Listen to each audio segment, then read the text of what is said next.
27년 전 당직자 공채로 정치 세계에 첫 발을 디딘 후 여성가족 정책 전문가로서 소신을 지키며 한국 정치의 역사적 순간을 함께 만들어 왔습니다. 이제는 직접 그 무대에 오르고자 합니다. 정당과 국회, 청와대까지 고루 쌓은 경험을 바탕으로 민생의 봄날, 국민의 봄날을 만들어 나가겠습니다. 안녕하세요. 22대 국회의원 조국혁신당 정춘생입니다.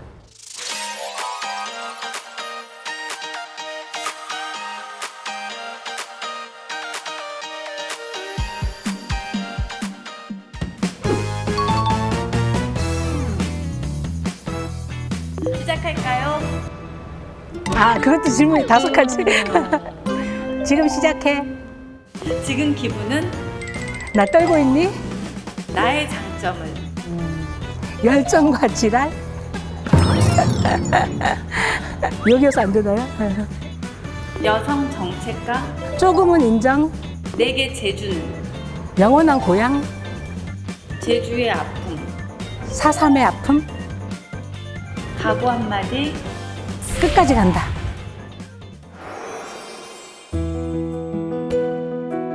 제가 제주도 출신이거든요. 제주도당이 창당이 안 된 상태였기 때문에 급하게 제주도 내려가서 선거운동을 했는데, 하루는 서귀포 5.1장이 있을 때 어느 할머니가 야채를 파는 할머니였어요. 막 우시면서 일어나시는 거예요.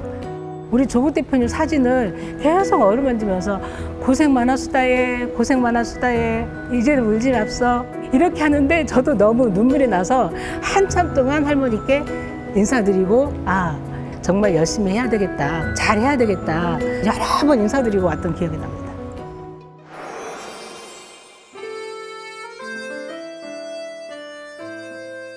저는 초등학교 때는 약간 똑똑했나 봐요. 근데 수석으로 졸업한 줄 몰랐거든요. 교육감상은 나중에 들었는데 그러니까 1등으로 졸업한 학생한테 준대요. 근데 제가 못 받았어요. 왜냐하면 여학생이라고. 교육감상 남자가 받아야 된다고. 그래서 제가 나중에 들었어요.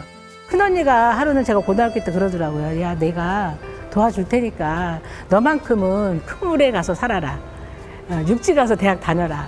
그래서 제가 그 서울에 와서 대학을 다녔던 것 같습니다.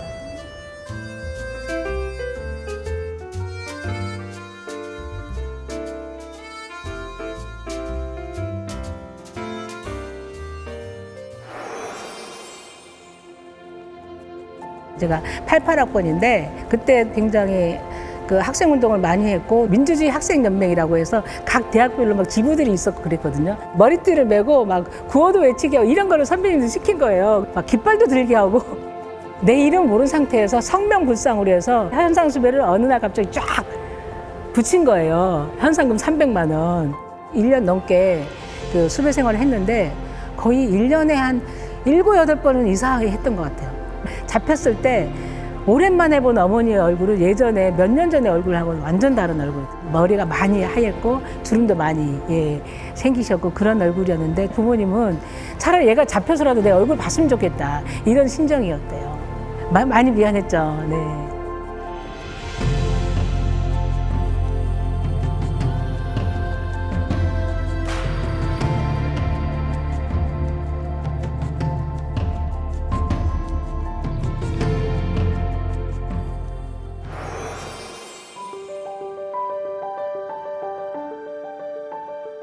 제일 제가 보람 있게 생각하는 거는 필리버스터예요. 그 당시 이제 국회 선진화법 이후 최초의 필리버스터인데, 테러 방지법을 우리 민주당에서 굉장히 반대를 하고 있었고, 인권 침해가 있을 수 있다. 근데 방법이 없잖아요. 직권 상정해서 저쪽이 다수당이고 상정해서 하면 통과되는 건 분명하거든요.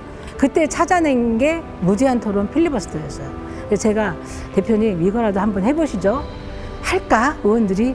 그래도 어차피 이건 통과된다 하지만 싸워보고 하는 거랑 그냥 무기력하게 하는 거 다르지 않습니까? 한번 해봅시다 했더니 좋다, 해보자. 그래서 신청을 하게 됐고, 그때 192시간 동안 필리버스터 했거든요.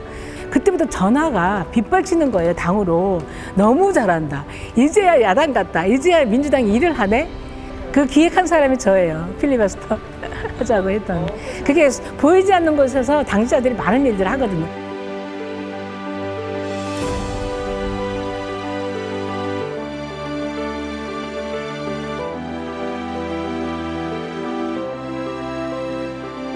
승진이 굉장히 늦었고 여성들은. 그리고 여성들이 배치되는 보직이 거의 주요 보직들은 거의 없었어요. 이래서는 안 된다. 제도, 법제도를 만들어야 되겠다 해서 당원 개정 작업에 들어가는데 여성 공천 30%, 지역구 30% 할당제, 그리고 여성 대의원을 50%로 만드는 거, 그리고 경선에서의 20% 가산점 주는 거, 이거를 제가 여성부장할 때 다 만든 제도거든요. 그때 저항이 엄청 셌어요. 굉장히 솔직히 너무 힘들었어요. 그때 막 쟤는 싸움 딱이네, 이런 별 얘기 다 듣고 그런 세월을 지났어요.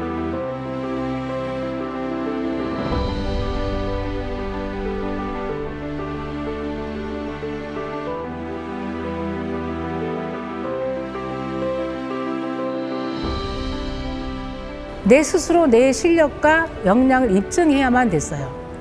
그러니까 제가 처음 왔을 때 제주도 출신 한 명도 없었고 우리 학교 출신 아무도 없었어요. 정춘생을 좀 챙겨야 되겠다는 사람 한 명도 없었어요. 얼마나 외로웠겠어요. 그만둬야 되겠다는 생각도 솔직히 많이 했었거든요. 근데 그게 오히려 저는 저를 굉장히 단단하게 만들었던 것 같아요. 오히려 빽이 없었기 때문에 저의 역량을 키울 수 있었던 그게 아니었나, 그런 생각이 듭니다.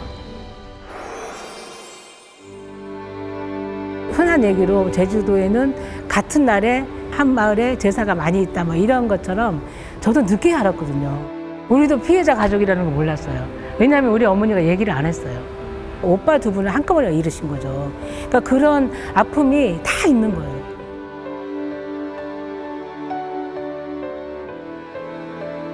개인적으로는 4.3특별법, 우리 역사의 문제를 분명히 하고 진실을 분명히 하는 법이기 때문에 그걸 해야 된다는 생각이 들고요.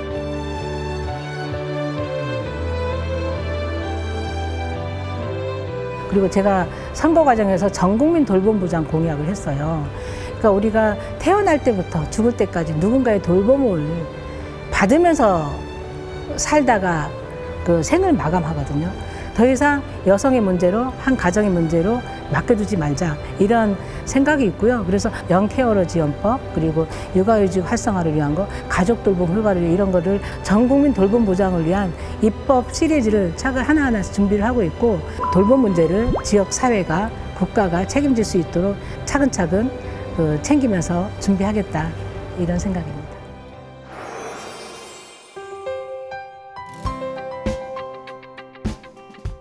제 이름이 춘생이거든요.